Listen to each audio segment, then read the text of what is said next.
Doctor Zakir Naik আমার সম্পর্কে জানতেন, উনি আগে থেকেই জানতেন? জি, আগে থেকেই জানতেন।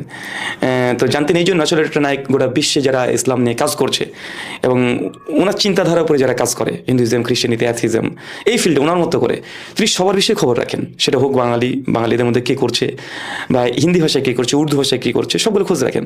তো উনি জানতেন যে ব্রাদার রাহুল হোসেন আমি ওয়েস্ট বেঙ্গলের, তো আমি ওনার মানহাজে আমি অমুসলিমদের সঙ্গে কথা বলি, আলোচনা করি। তো উনি আগে থেকে জানতেন এবং তিনি আমার কিছু ভিডিও দেখেছেন, যেহেতু তিনি বাংলা জানেন না, তবে তিনি জাস্ট ভিডিও তিনি দেখেছেন। যেহেতু তার মতোই মানে পোশাকে কিছু আমার ডিবেট আছে খ্রিস্টানদের সঙ্গে, হিন্দুদের সঙ্গে, তো জেনেছেন। এবং উনি আরও ভালোভাবে আমাকে জেনেছেন সেটা মহেন্দ্র পাল আর্যের সঙ্গে ডিবেটে।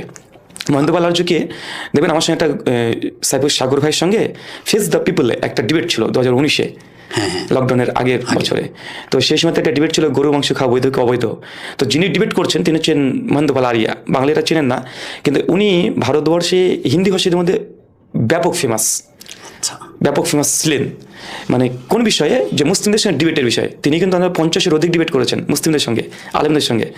এবং মহেন্দ্র পাল আরিয়া তিনি দাবি করেন তিনি মুসলিম ছিলেন, পরবর্তী সময়তে তিনি হিন্দু সনাতনী আর্য মতবাদী হয়ে যান স্বামী দয়ানন্দ সরস্বতীর আইডিওলজিতে। তো ডক্টর জাকির নায়েককে 2004 থেকে তিনি চ্যালেঞ্জ করতেন, মহেন্দ্র পাল আরিয়া ডক্টর নায়েককে চ্যালেঞ্জ করতেন যে তার সঙ্গে যেন ডিবেট করে।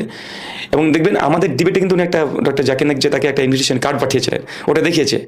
তো ডক্টর জাকির নায়েকের সঙ্গে ওনার একটা চলতো সবসময়, উনি ডিবেটে বসার জন্য বলতেন। কিন্তু ডক্টর জাকির নায়েক তিনি বসতেন না ডিবেটে, যেহেতু তিনি ভারতের মানুষ চিনলেও বহির্বিশ্ব মানুষকে চিনে না, মানে তার জনসমর্থন নেই সেই অর্থে। জি, শুধু ইন্ডিয়ার হিন্দুরা তারা চেনে, আর কিছু মুসলিমরা চেনে, এই জন্য।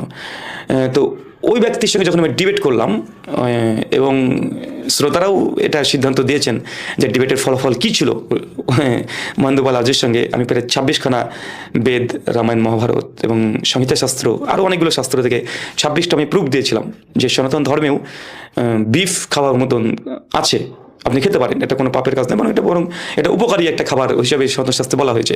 তো যখন এটা ব্যাপকভাবে এটা কিন্তু ভাইরাল হয়েছিল আমাদের এই ডিবেটটা, প্রায় 10 মিলিয়নের কাছাকাছি।